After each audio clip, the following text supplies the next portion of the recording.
wanted to do anything about this.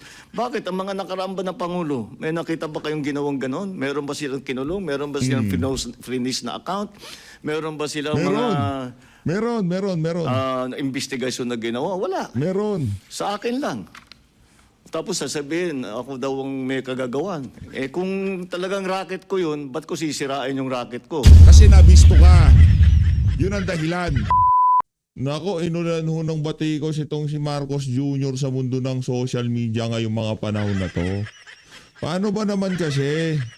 Pati ho yung accomplishment nitong si Alex Yala na kung saan wala ni katiting na partisipasyon ng ating gobyerno, eh gusto ho atang nakawin itong si Marcos Jr. Ako ng Petrang Garapata. Yan ang nga po sinasabi ko. Comment ho natin sa baba ha. Congratulations Alex Yala. Palakpakan ho natin ang ating kababayan. Hindi yung parang, gaganon-ganon ka po para namang meron kang ano dyan. Meron kang partisipasyon, meron kang contribution. Sa sobrang magnanakaw nitong mama na to, lahat na lang gusto nakawin. Eto, pakinggan ho natin to. By the way, talaga ho atang tutuluyan na ho ng ombudsman itong si Senator Dante Marcoleta. Ang nakakalungkot ho dito, baka bago mag-umpisa ang impeachment laban dito kay VP Sara ay talagang tatrabahuin ho itong si Senator Dante Marcoleta kasi isa ho yan sa nakikita nilang magiging tinik ng prosecution dyan sa Senado pag nagkataon dahil matinik ho yan si Senator Dante Marcoleta. Kung nasa House of Representative lang ho ito at membro siya ng Injustice Committee ni Jim Cruistro, baka doon pa lang ho tapos na itong impeachment ito. Pero dahil nga nasa ilalim ho ng diktatura ang House of Representatives ng 19th Congress at base sa ating nakikita ngayong 20th Congress ganun din ho ang suma kaya nagdire-diretso yung impeachment na yan. Ngayon gusto pang tanggalin yung isang mama na alam natin na magtatanong dito sa impeachment na to na kung saan yung mga tanong para sa interest talaga ng sambayan ng Pilipino. Gusto pa ho nilang dispatchahin. Kaya yan hong nakakalungkot dito. Isang like at isang subscribe. Masaya na ho tayo dyan sa mga gusto sumali sa ating community. Yung join button nandyan lang ho sa baba. Re-recta na ho kagad tayo dito kay Bangag. Thank you. Before I make my statement on the trip, napanood nyo ba si Alex Ela kanina? Yes, sir. Akala mo naman meron contribution ng ating pamahalaan doon. Maliban doon sa pagiging Pilipino ni Alex Yala, anak ng Tokwa, baka pagka tinanong pa siya kung anong nationality niya, yung adik yung presidente nyo. Ang bihira.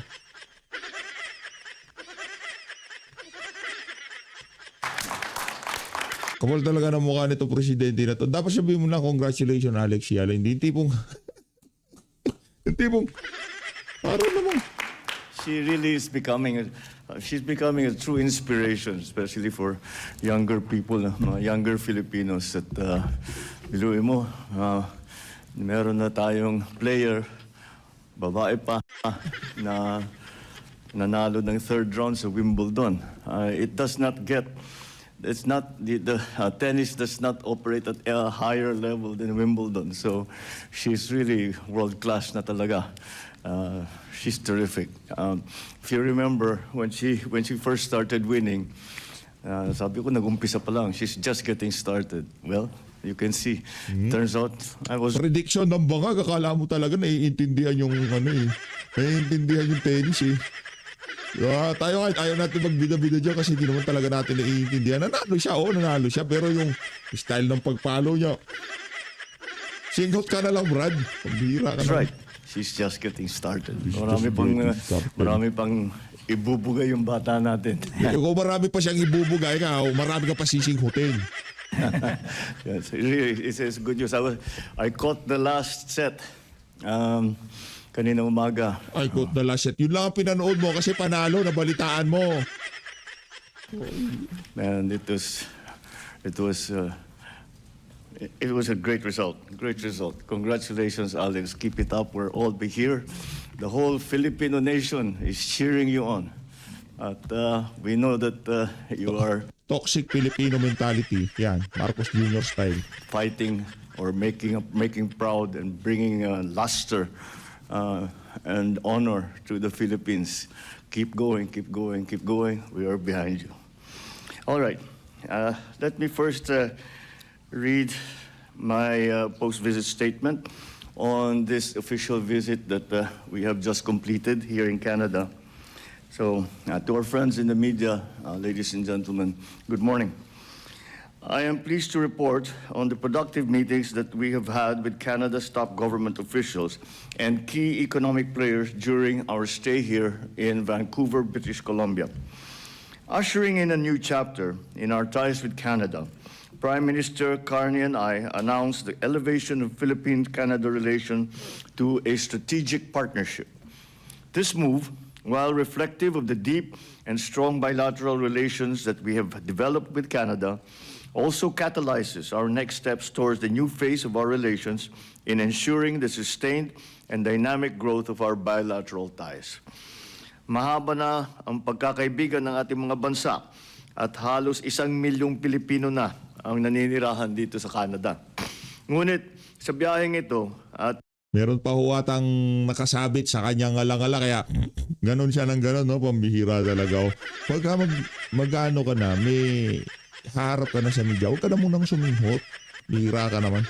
ating minarapat na paigtingin at isulong ang mga importanteng kaganapan sa ating pakikipag-ugnayan sa Canada sa larangan ng Baka tumulo yung tubig sa ilong niya kaya kailangan continuous yung pagsingkot niya. seguridad, kalakalan at komersyo at iba pa.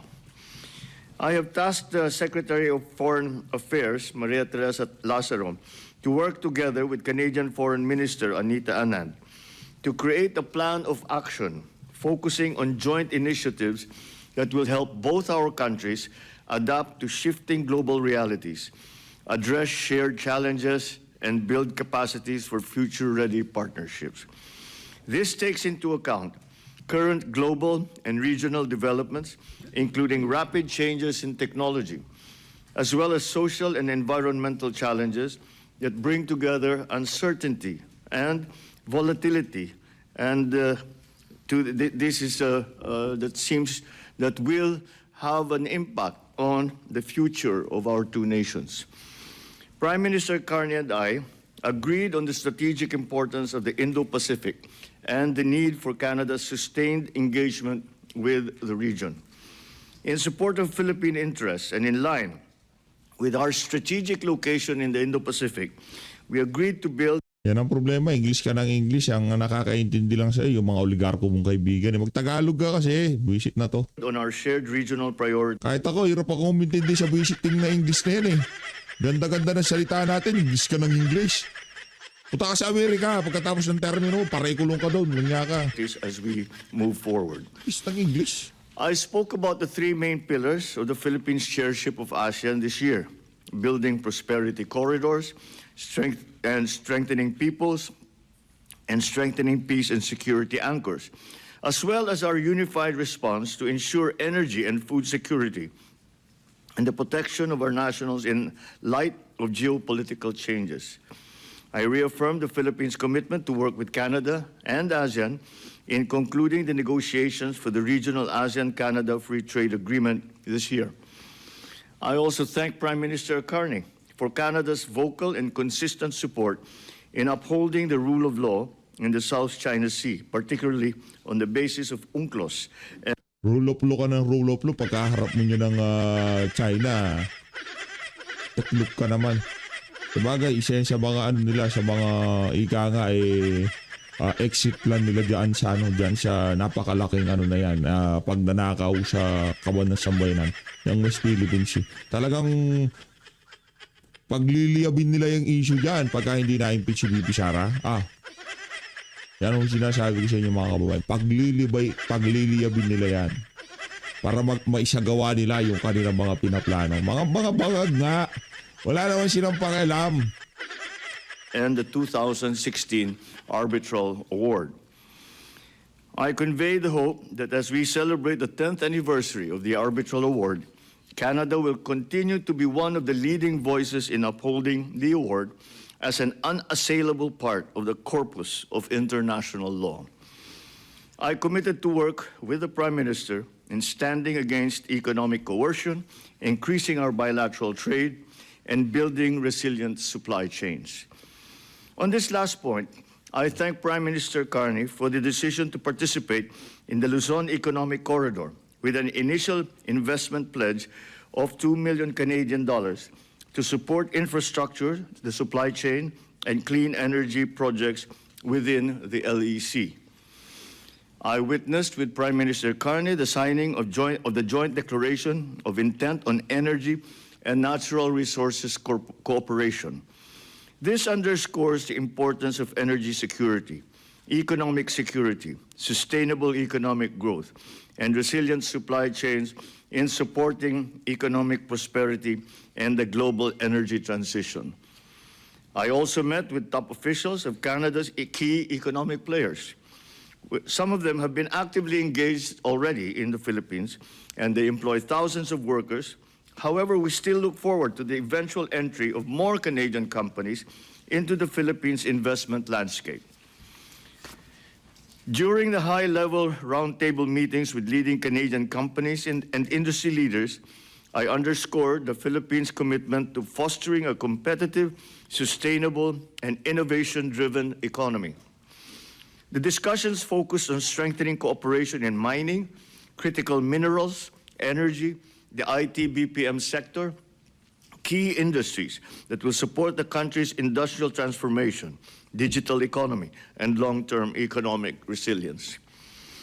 Conversations with the IT/BPM companies also focused on global artificial intelligence hubs and learning centers that will serve as centralized AI-driven facilities to upskill these companies' global workforce.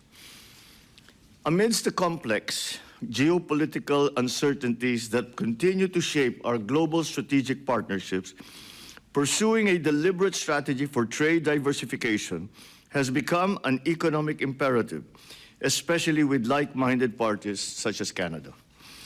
I highlighted the Philippines' strategic role as a trusted investment destination and reliable partner for Canadian businesses seeking to diversify operations and expand in the Indo-Pacific region. I also met with the B2 Gold Corporation, Oceana Gold Corporation, TELUS Corporation, and NQX to discuss their investment plans in our country. All these business engagements in the sectors of mining, critical minerals, energy, services, and IT/BPM resulted in a combined $2.5 billion in investment from Canadian partners.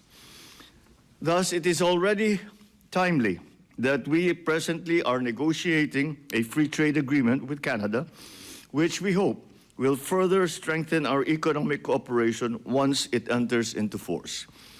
I am pleased with the deepening of our defense and security ties through our existing landmark agreements on defense and military cooperation, such as the Status of Visiting Forces Agreement and the Mutual Logistics Support Arrangement. These mechanisms translate our commitment to maintain a peaceful and stable region into practical and tangible actions. My delegation also met with our Canadian counterparts as we pursue new collaborations in certain niche areas, such as mining, critical minerals, nuclear energy, and in space. During my visit, we were also able to sign agreements that will harness the strength of our diaspora as the anchor of our bilateral relations, such as in culture and in the arts, tourism, labor, and migration. My last activity last night was a meeting with over 500 members of the Filipino community who came to Vancouver from different parts of Canada. And Canada is a very large country, and some of them came a very long way. I was heartened by their presence and the positive remarks of the Canadian government officials and ordinary Canadian citizens about the Philippines diaspora and how they are very glad and very happy to have the Filipinos that are here in Canada. Filipinos in Canada are widely respected and regarded as a steady and positive force in Canada's society. I conveyed to the Philippine community the Philippine government's continued support for overseas Filipinos and our appreciation for their continued hard work and dedication to their families and loved ones in the Philippines. Tunay na naging matagumpay ang ating biyahe kung saan napagsakayunan natin ang ilang mga inisyatibo sa hanay ng gobyerno at ng pribadong sektor. Hard work, though, does not end here. Patuloy tayong magsisikap upang ang ating nakamit at nasimulan sa Canada ay yayabong at madarama ng mas nakakaraming Pilipino. Maraming salamat. Thank you. Good morning. Tanongan na. Daming kaartehan. Akala mo naman talagang nag-enjoy yung mga pinuntahan niya dyan. Yung mga leader ng Canada, alam naman na adik ka, kapatid mo nga mismo nagsasabi. Siguro, sa tingin ko ha, medyo maglalaylo na yan sa paglabas ng Pilipinas. Pagkatapos nung nakita niyang pagtanggap ng mga Pilipino sa kanya dyan sa Canada, maglalaylo yan. Kasi kahit saan ba siyang pumunta yan, sigurado ko tayo sasalubungin ko yan sa damukal na Credit Protesta. Adik Maraming salamat Sabi ni Amy. po, Mr. President. Good. The first question po from Raquel Bayan of Radio Pilipinas. Good morning po, Mr. Good morning. President. Sir, Nagbasa lang hiningal. Okay ka lang. Nagbasa ka pa lang yan ha. in your joint statement last day and also yesterday in front of the Filipino community, you mentioned that you conveyed your hope that Canada would continue to address the barriers for the recognition of the credentials of the Philippine-educated professional. May we know, sir, how was this received by the Prime Minister? Did he commit to anything with this regard? The reason that we spoke about that is that there has been a change in the law here in Canada when it comes to the migration. To begin with, the quota for Filipino workers has been lessened, and but there are still areas of the new law that are unclear to us, and that's really what I ask. Of course, it would be highly improper for me to suggest any changes in another country's law. All we were asking is that to make very clear and very transparent exactly what the rules are, so that the Filipinos here who are already in Canada know their status. We just want to make sure they have been here. Some of the Filipinos I met during the trip have been here 15 years, have been here at least 5 years, 10 years. And that the status of those who are already living and working here remains the same. And then for the future also, to better understand the new regulations, the new laws, the new quotas, so that we in the Philippines are also able to adjust. Thank you, Mr. President. The next question from Tristan Nodalo of Newswatch. Good morning, Mr. President. Right, good morning. Sir, the West Philippine Sea and 2016 Arbitral Award were among the issues discussed during your meeting with Prime Minister Carney. Well, Canada has been one of the countries open. Tapos lang hininga ni Marcos Jr. nakaka-distract. Kung gusto mo ma-resolve yung West Philippine Sea, makipag-usap ka doon sa mga kagirian natin. Huwag silang magbomba ng tubig. Ano magagawa ng Canada? Ay, sa bagay, publicity stunt ng mga addict yan. openly backing the arbitral ruling. But we mark, as the award marks its 10th anniversary, China continues to reject it, calling it null and void. But sabi po ng ilang mga observers, the Philippines missed a lot of opportunities during the previous administration in enforcing the award. So sa panahon nyo raw po, we are making up for lost time and under your watch. How concerned are you that a future administration... Ito nakasalamin na to. Tanongin kita. Katabi niya si Auntie Claire. Kuyang, pakikumusta mo na lang ako sa lagay ni Auntie Claire. Pakikumusta mo na lang ako. Tanongin kita. Nakalimutan ko tuloy yung tanong ko. Na-distract lang naman ako kay Auntie Claire. Si Auntie Claire kasi. Di ba? Sige, tuloy mo na muna yan. could take a different approach and weaken the gains your government has made in terms of enforcing the arbitral award? Well, of course, it's a very important issue for the Philippines. So if you're asking me if I'm worried that the policy of the Philippines will Enforce mo. Punta ka sa West Philippines. change after I leave office, of course I am. Because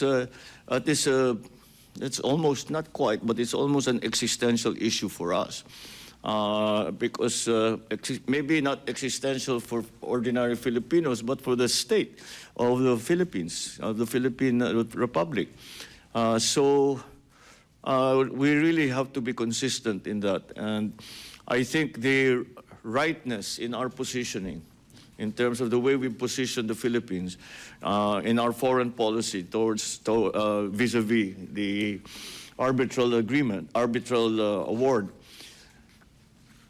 is validated by countries like Canada who support it and see it as simply a enforcement of international law and the defense of our territorial integrity and the exercise of our sovereign rights within our sovereign territory. So it is a very enormous, there are no issues before any president that are greater than that. Some are equally important, but that is as important as anything else that we are having to deal with. Okay? Thank you po. The next question from Bea of Rappler. Bea. Yes, hello. Good morning, Mr. President. During your press conference with the Prime Minister, you spoke of the importance of keeping communication between partners very active, again, given disruption to the world order, to keep stability, even as we expand and deepen our relationships with countries like Canada. So, but I wonder, how do you make sense of Beijing's decision to impose sanctions on Secretary Chodoro, even as you are seeking to reset ties with China? And on a broader note, how would you describe the Philippine-U.S. relationship right now? Okay. Well, the declaration of Beijing as Secretary Chodoro as a persona non grata, I guess, in China, it's just not, it's very unhelpful, in my view. Because it really achieves very little. It's more... Nakakaano ka naman, Brad. Anak ng tokwa. Prerogative nila yung kahit ikaw gusto ka nilang i-persona ng grata, wala kayong pakialam doon. Kasi nga aso ng Amerika yang si Teodoro. Ngayon kung nakikita ng bansa China na ang mamana yan imbis na makabuti diyan sa usapin ng West Philippine Sea lalong pinapalala, talagang dapat dapat nga ikaw persona ng grata sa buong mundo Kasi kahit sa ang bansa ka man magpunta, nakakatakot Di ba? Makahiraman mo pa ng pera yung makausap mo dyan, mahirap na. Kami singilin Problema kasi dito, pagka nang hiram ng pera tong mama na to, tayo magbabayad. Kaya lagi kong paalala sa mga bansang pupuntahan nitong mama na to, huwag niyong pahiraman ng pera, please lang. Pakainin niyo na ng masarap, pasingutin niyo na ng mga pulburon-pulburon, huwag niyo lang pahiramin ng pera. Or how do you say, a response to some of the things that some of the pronouncements that he's made in a foreign fora. But it does not move the discussion between the Philippines and China regarding the conflicts that we have, territorial conflicts that we have. Hindi nga kasi magmumove. Kahit na ano mangyari, persona ng grata siya, hindi siya persona ng grata, hindi magmumove. Diba? Kasi paano magmumove? Interest ng Amerika ang ating itinutulak dyan sa West Philippines, hindi naman interest ng Pilipino. Kumbaga, ginagamit lang natin yung issue ng West Philippine Sea, ginagamit ng Amerika yon para maitulak nila yung interest nila dyan. Kasi kung interest natin ang itutulak natin dyan, wala tayong ibang kinakausap. Yung mga kagirian lang natin, punta tayo dito, punta tayo doon. O halimbawa, nakabantayan China dyan sa ginawa mong pagpunta na yan sa Canada. Anak ng tokwa tayo. Kaming dalawa may problema. Naghahanap ng kung sino-sino. Dinadaldal yung problema namin sa kapitbahay. Kumprontahin mo. Mag-uusap kayo. Hindi yung kumprontahin na meron kang gun sa likod Ibang usapan nyo. Wala talaga mangyayaring matino doon. Sinda ka ng gusto mong mangyari. Hindi kumprontahan. Does not move that process forward in any way. It does not make it easier. It does not lessen the risk of a mistake that will, or some kind of skirmish that could grow into something more, or even in moving forward trying to resolve this issue. So it's just not helpful. And I guess, of course, it's China's prerogative to do whatever it is they please, but in the larger scheme of things, Ano bang gagawin sa China ni Chudoro? Diba? Ano bang gagawin niyo doon? Bira. Galit na galit nga siya sa China tapos dapat nga pasalamat siya salamat pinersona ng grata ako kasi di naman ako pupunta dyan. Ba't galit na? in my view, Wala na. Nagkabuhol-buhol na naman yung utak niya. raises the level of tension rather than lessens it, which is always what we want. And that's why Gusto mo malesin ng tension. O, punta ka sa Canada. Gusto mo malesin. O, punta ka sa Amerika. Gusto mo palang malesin eh. Di ba? Gusto mo malesin. O, kaliwat ka na balikatan exercises. Gusto mong malesin. O, panibagong EDCA site. Palakpakan ho natin ang ating adik na presidente. Pambihira. Gusto daw ho niyang malesin ng tension. Kaliwat kanan yung pagdagdag ng mga base militar ng Amerika sa Pilipinas. Kaliwat kanan ang military exercise ng Australia, Amerika, Japan, sa ating bansa. Pero gusto niyang malesin ng tension. Palakpakan ho natin. Adik eh. Hindi, doon lang tayo sa realidad. Kasi kung, sino ba naman tayo? Maangas tayo sa loob ng Pilipinas. Pero pag labas natin bansa, wala tayo. Ikukumpara tayo sa China. Alikabok lang tayo. Yun lang realidad. Hindi gagana yung mga tikbalang, yung mga kapre, yung mga duwende, yung mga mambabarang, mga kukulam. Hindi gagana sa mga China yan. Kala natin, taas-taas na ang pagtingin natin sa mga sarili natin. Sa buong mundo, pinagtatawanan ho tayo dahil meron tayong adik na presidente base sa kanyang kapatid. we continue to have open lines of communications with Beijing, and we continue to look for as many lines of communications that we can have, both in for government to government, on the commercial level, on the purely personal level. Everything is that we can. Itariela, anong communication, binubola mo na naman kami. Ang pinaka-best communication ng Pilipinas sa China issue, si Tariela, di ba? Gagawa ka ng caricature. Gagawa mo ng caricature yung presidente ng gusto nyo magkaroon ng Malaysia ng tension. Si Raulo ka ba? Yan ang panluloko, yan ang level ng panluloko na ginagawa ng mama na to sa sambayan ng Pilipino.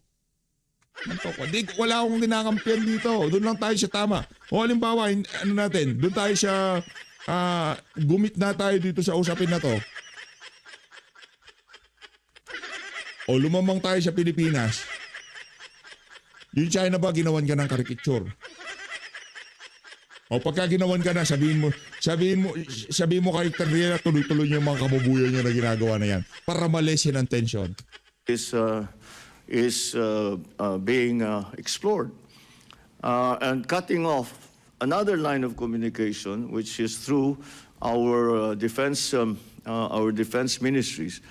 I do not see how it will help that process that we trying to achieve to manage the tensions in the West Philippine Sea, to lessen the likelihood of something happening that will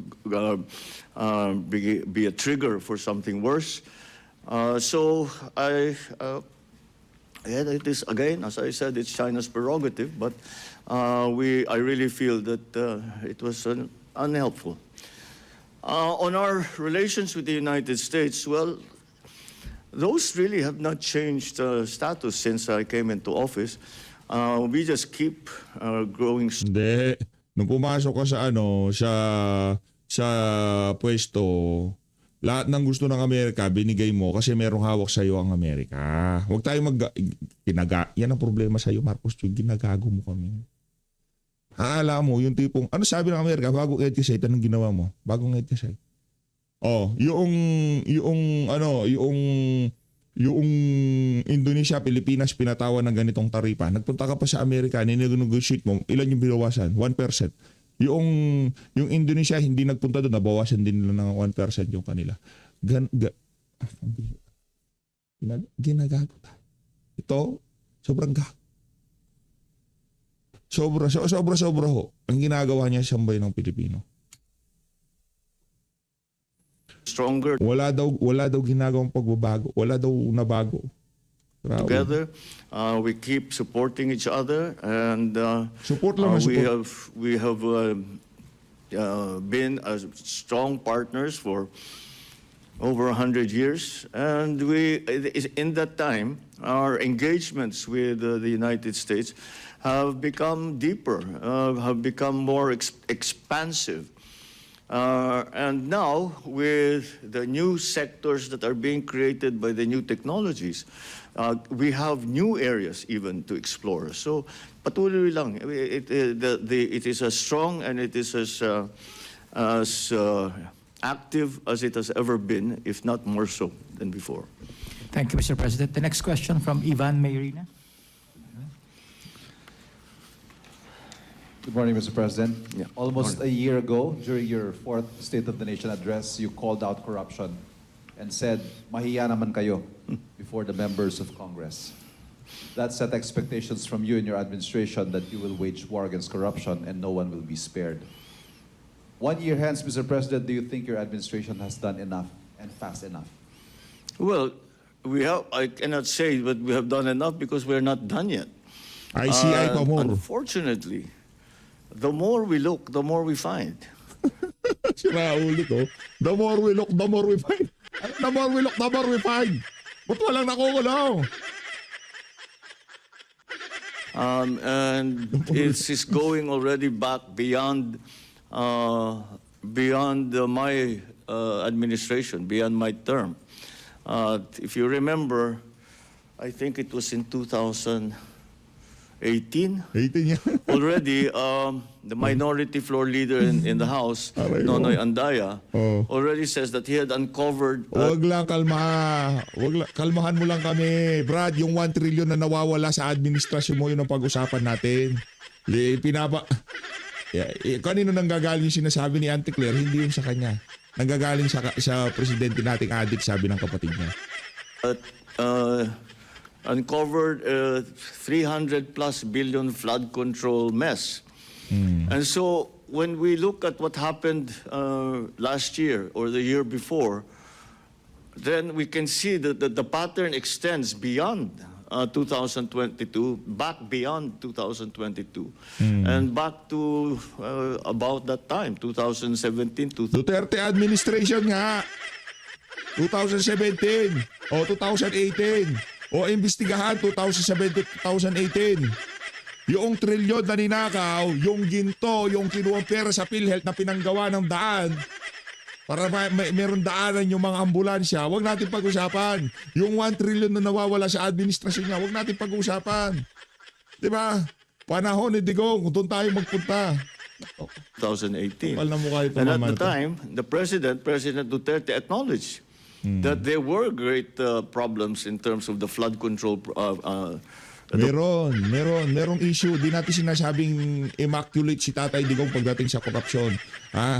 Pero hindi yung pipirmahan niya yung budget, maya-maya magkakandawalaan yung pera. Buisit na yan. Flood control Si Tatay Digong, pag may problema ang budget, binibito niya. Hindi niya pinapayagang umalagwa. projects. Raulo. Pero wala namang nangyari. Having acknowledged it, So ngayon walang mangyayari. he did not find accountability in anybody. So I guess that was left up to me to do. And so we are still doing it. We're still working on it. As I said, the more we look, the more we investigate, the more we find. And this is Wala. I Ginagago think sa bayan ng Pilipino tumama you're na to. all experienced journalists. You've known this is a deep-seated system of corruption that requires Paakyat hanggang Malacanang. not only structural changes in the way government is run, in the way that the budget is written, but also a change in attitude. Kasi ang sinabi ko, mahiya naman kayo. Pag tinanong mo sa akin, nahiya ba sila? Yung iba, hindi. Ba't yung pakulong? Akala nila, karapatan nila yung gagawin na ganun eh. Wala kaming ginagawang mali. Ganyan talaga patakbo rito. Eh di pakulong mo. And that's the hardest part to change. That's the hardest part to change. The culture of within government, where Nasaan na yung alalay mo? Yung alalay mo na diniliberan di umano ng pera ni Saltico. Nasaan na yun? Anong culture? Ikaw nga di umano umiiyak ka daw dahil wala pa daw na ano si presidente. 'Di ba? Sinusubukang bawasan ng 100 million yung budget mo. Ano sabi mo daw? Di umano. Hindi pwedeng galawin 'yan. Budget ng opisina mo. Ang bira ng culture.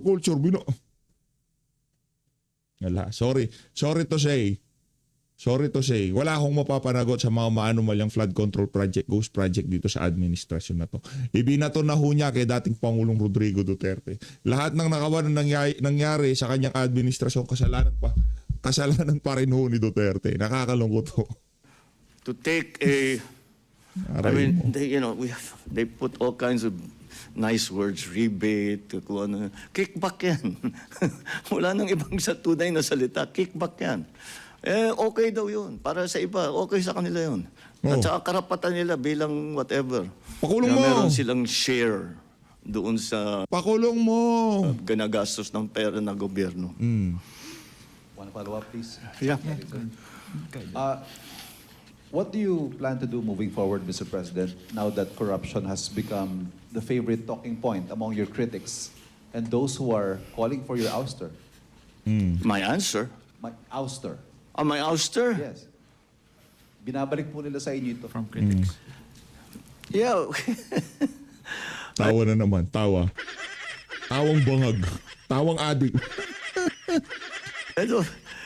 Kung hindi ko sinabi yung sinabi ko sa SONA, wala tayong pinag-uusapan na ganito. Naku, yan ang problema. Hindi lang yung accomplishment nitong si Ayala yung ninanakaw niya, pati yung pag-iimbestiga. Anak ng tokwa, November pa lang, 2024. Sabi ni Tatay Digong, blang, may problema ang budget. Blang. Baykam Blanco. Anong ginawa kay Tatay Digong pagdating ng 2025? Kinidnap, dinala sa dahig. Anong ikaw nag-sound ng alarm? Si Raulo ka ba? Hindi ka lang si Raulo, sinungaling ka pa. I'm the one who exposed all of this. And I'm the only one that has started. Harapang panluloko ho ito mga kababayan mula kay Ungab. 'Di ba? 2024 nagsona ka, ano sabi mo? 5,500 flood control project. Kinabukasan bumagyo. Hinawanap sa ng Sambay ng Pilipino. Nag-umpisa ng mag-imbestiga ang ating mga kababayan. Huwag mo kami gaguhin. Wag, hindi pwede. Sa bagay, kung adik ka na nga naman, paniniwalaan mo sarili mo, pero hindi mo maluloko Sambay ng Pilipino. Hindi matagal na panahon yung 2024 para makalimutan namin noong ibinida mo yung 5,500 flood control brad. Next week, babaha. Hinanap na Sambay ng Pilipino sa'yo. Sa mga susunod na araw, investigasyon na. Sinilip na ng ating mga kababayan yung mga flood control. Hindi ikaw ang nagbulgar. Huwag mong akuhin yung, sa bagay, yan pala talaga hiling mo pag nanakaw. Pati credit, nakaw. Pamilyang To do anything about this. Bakit ang mga nakaramba na Pangulo, may nakita ba kayong ginawang ganon? Meron ba silang kinulong? Meron ba silang finish na account? Meron ba silang Meron. investigasyon na ginawa? Wala. Meron. Sa akin lang. Tapos sasabihin, ako daw ang may kagagawan. O sino pa ba? Pati nga yung dati mong finance secretary, si Jokno, sinabi niya. Di ba? Ikaw ang pumipirma ng budget, Brad. Huwag mo kaming Ikaw ang pumipirma ng budget. O sino may kasalanan kung hindi ka kasali? Martin Romualdez? O, di ba babalik din tayo sa era mo? Kung talagang racket ko yun, ba't ko sisirain yung racket ko? Kasi nabisto ka. Yun ang dahilan. Oh. Nabisto ka, Brad. Diba? That makes absolutely no sense.